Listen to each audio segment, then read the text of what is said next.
Hello, and welcome to Salmonea, a shopping center in Westbury, New York. Before it was Salmonea, it was the very dead Mall at the Source. Salmonea has a lot going on right now.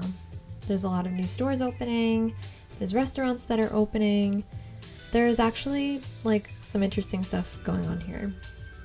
And you don't really see any evidence of what it used to be until you turn the corner and you find this abandoned Fortunoff store, which has been closed since 2009. That's 14 years. Fortunoff opened here in 1964, and the mall at the Source was built around it in 1997. Fortunoff went bankrupt and closed in 2009, and two of the mall's other anchors, Circuit City and Steve & Barry's, also went bankrupt and closed in 2009. Things went downhill very quickly, and this mall was submitted to deadmalls.com in July 2009. Things were obviously looking very bad for the mall when Fortunoff closed, but I actually found some articles dating all the way back to 1999 that indicate that it wasn't doing so great back then either.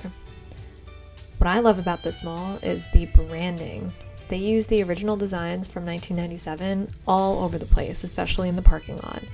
And they use this sun a lot, and I think it just gives this place so much character. I can't think of any other mall in this area that has any kind of branding like that, and it's just so unique and so fun. I entered the mall through the off Fifth Saks Court, which is still called that even though Saks left in 2012. Inside here is an entrance to a new supermarket, which seems to be doing pretty well, and then there's also a Dave & Buster's. Here's a Salmonea directory where you can see that there's a lot of things here that are open or opening soon. But then when you reach the second floor, you're in a dead mall, for sure. This is a dead mall. It is a ghost town. There is music playing, but there is nothing open in this part of the building. A lot of these old storefronts actually have labels that tell you what they were, and some of them are stores that don't even exist anymore. For example, here is Walden Books, which I've heard of but never been to because I think they've been gone for a while. Here's KB Toys, which I remember from when I was a kid. This is a Starbucks, which I thought was interesting. I don't think I've ever seen a Starbucks that looked like this, and I also didn't expect this mall to have such a large Starbucks. Here is a gorgeous 90s Claire's, and I wish they didn't have that sign covered up because I really wanted to see the original 90s Claire's logo, but it was covered up. I still love these colors though, it's so cute. And this beautiful Mall at the Source chair in Claire's. Here's PacSun, which kind of looks the same as what I'm used to, except I've never seen dressing rooms like this before. I thought that was kind of interesting. Also, these little designs here I thought were very cool.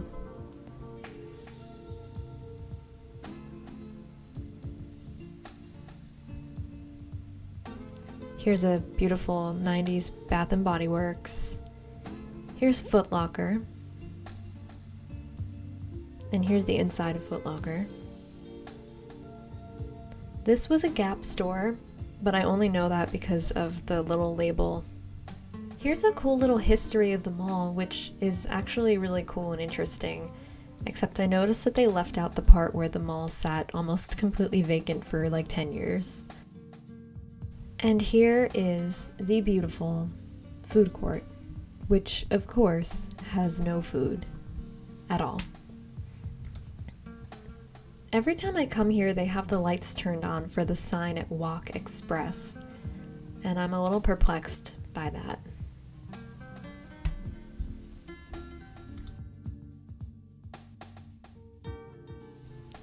And here we have that 90s design again with that little sun.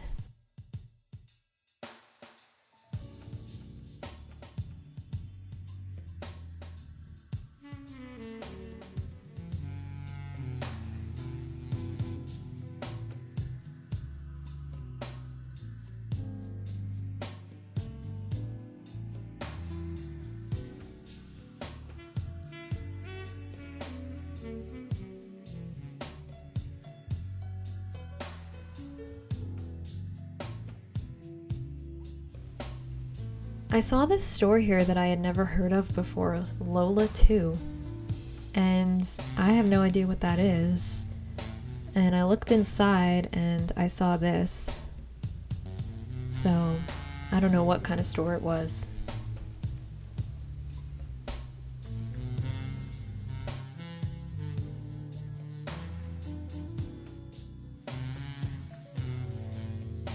This part of the mall is called the Center Court, and right now this is where they have this Beyond Van Gogh immersive experience, which I've actually heard is really cool.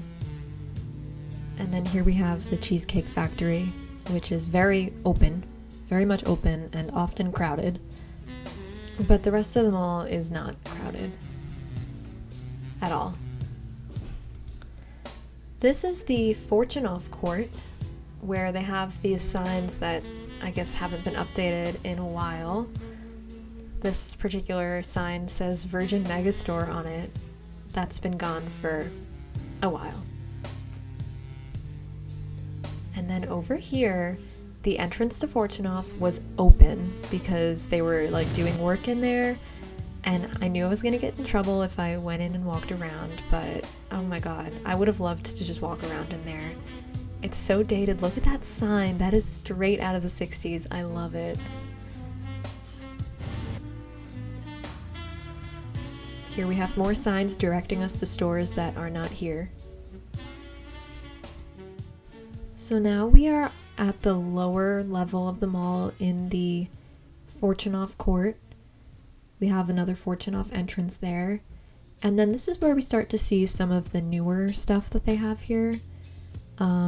Here's the Fortunoff entrance. There's a lot of furniture in there. I don't know if that's old or if they're just using the space for storage, but there's a lot of furniture.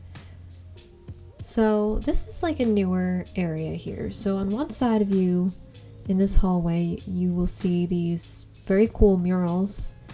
And then on the other side, you see these like kitchen showroom things. I don't really know what's going on there, but the art is very cool. It smelled very strongly of paint, but that's okay because art is important, and I think it's so cool that they're filling this space with so much art. They also had this restaurant in this area down here, and it smelled really good. Some more kitchen.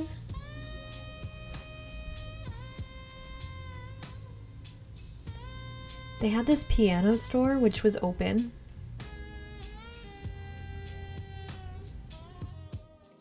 And now this is downstairs in the Center Court.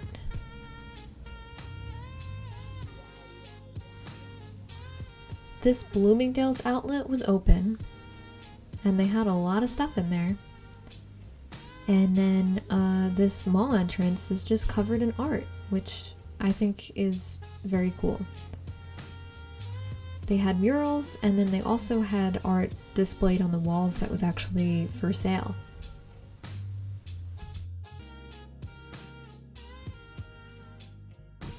I saw this sticker in one of the old storefronts, and I had to look up this website, and this is what it looked like. And here's just some more shots of the signs in the parking garage with the cool little sun. I just think this mall has so much character. Like, it really has like an identity, or it had an identity, because they don't use any of these signs really anymore.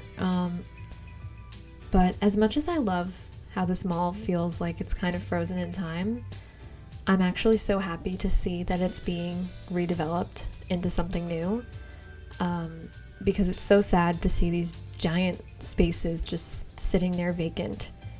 And you know, this space has so much potential, and I hope that Salmonea continues to grow into something really great, and I hope that maybe some other malls will be able to follow suit and do the same thing.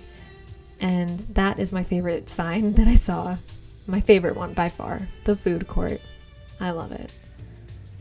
And that's all I got today, so I'll see you next time.